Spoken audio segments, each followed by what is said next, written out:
Hello my beautiful friends, it's good to see you again. Thanks for coming back. So today I've got a really cool project that I thought would interest most of you. It interested me, and that is this antique looking wooden box made from foam that holds my newly acquired deck of tarot cards.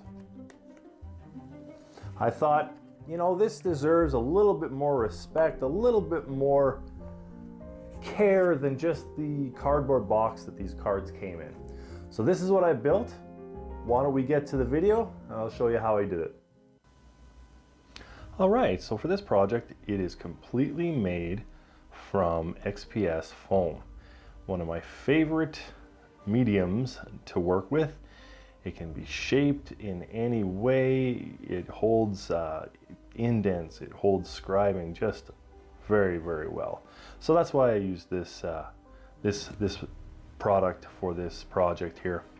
So just to start off here, I'm just basically measuring the foam, measuring the cards to see if the foam will fit, if it'll work the way I wanted it to. And the original dimensions that I had, it didn't work very well, so I cut a couple extra pieces, as you can see here, just to make it a little bit bigger so that you can reach in and grab the cards and have space for your fingers to reach inside this box. So that's what I did.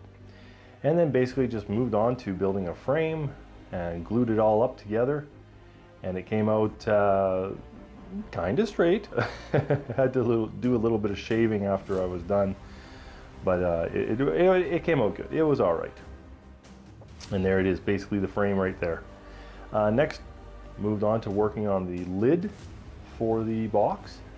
And this was a thicker, just a slightly thicker piece for on top. I wanted to make it a little bit thicker just because I was going to do some real distressing to it.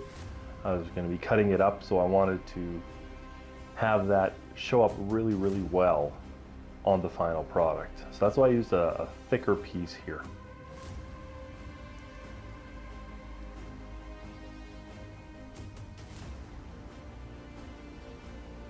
And just dry fitting it on top of the box, and it looks all right.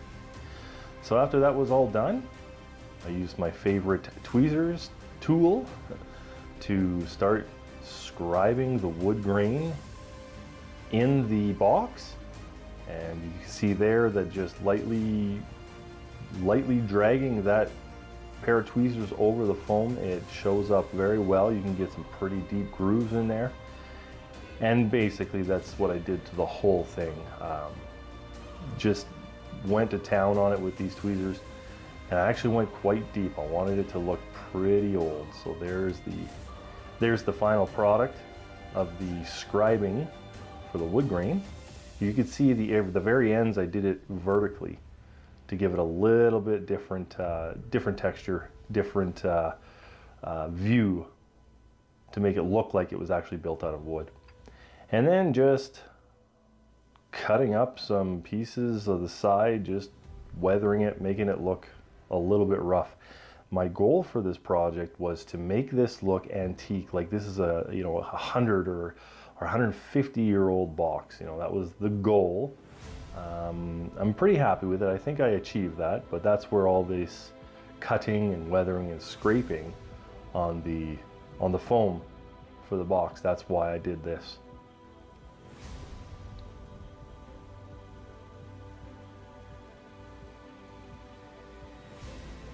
And just again on top of the lid there, doing some more scribing. I think the lid, I actually went a little bit overboard. I'm glad I did though, because it really turned out well, really deep grooves.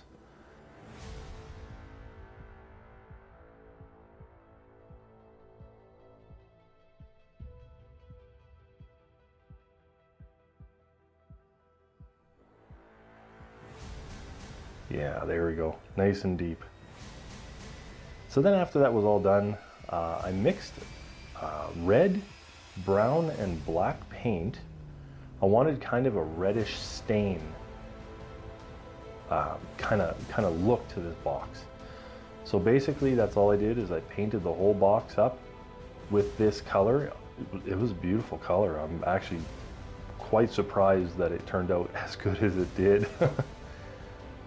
But just, yeah, read through the whole thing. Didn't need to do the very bottom of the box because I'll be putting in, as you'll see right away here, I'll be putting in some felt, so I didn't need to do that. So here's the felt. My lovely wife had a big piece for me, so this was more than enough. And basically just cut it to dimension. You know, I cut the very bottom out first, glued it in. That worked out quite well. And then just did some strips around the side, and boy, that really turned out really good. This was actually a little bit difficult to work with. I first started using scissors to cut this with, and the material is so soft, it moved so much that it was really difficult to get a straight cut with this. So the first attempt didn't really go all that well. It wasn't shaped very well for the box. So eventually I used just my razor blade and that metal ruler. I just pressed down really hard on the felt itself, used the razor, and it cut much better. So here we go. Everything was cut up and dry fitted, and it was good to go. So then just use some hot glue on the bottom of there and then put these felt pieces in. And like I said, put the bottom piece in first and then cut some strips about the size of the ruler itself. Cut those strips, which turned out to be almost exactly the height of the sides of the box. So that just was kind of a lucky thing for me. And then just did the exact same thing on the sides. Just put some hot glue and those strips of felt, put it all the way around, and it turned out great. And there you see it. Nice. And that stuff is so soft too. It's really nice stuff to feel. Not great to work with though, but it's nice. So after that was all done, it's time to black wash. I laid a heavy coat of this, again, because I want this to look quite old, quite antique. And you'll notice here too, after the black wash, before or after, I did not do any sort of dry brushing. I was kind of debating on whether I should, but I did not want this to come out light. I did not want it to have anything but just a dark wood grain color to it, so I did not do any dry brushing on this project at all. And so once the box was pretty much done, I thought it needed something else. So I took a couple of different styles of beads that my wife had, and I kind of put UV resin and kind of fixed them together. So it almost was like a, boy, what would you call it? Like a cup and a ball stuck together, and then I just inverted them and glued them into the bottom of the box so that the ball was basically the feet. And it actually turned out really nice. I was pleasantly surprised, didn't know how it was going to work out, but I thought I actually needed some bigger feet for this box, but it turned out that this was actually perfect size. So once that was done, just grabbed a couple of small hinges and screws, and first of all hot glued them into place.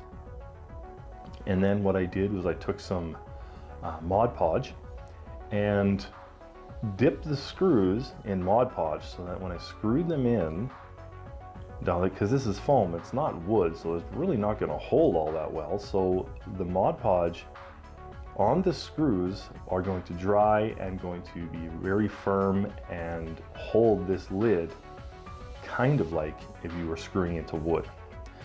So that's what those hinges look like, and it turned out really well. Open nice and easy. And now one thing I didn't show on camera here, but I put some really small neodymium magnets on the front of the lid so that when it closed it would hold together. So that was, it was just a really quick thing that I put together here. Didn't really think that you guys would care seeing about that or not, as I've done it before, so I just thought I'd explain it, and that was good enough. So then just some embellishments on the top here that, again, my wife has just a whole room full of things, interesting things for crafting. So I grabbed these. No real rhyme or reason why I did it this specific way. I just thought it looked kind of neat, kind of cool.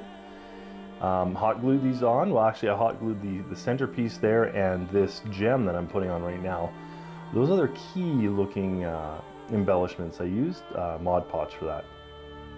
So there you go, there's the box done, guys, and I hope you enjoy this video, and we'll see you again soon.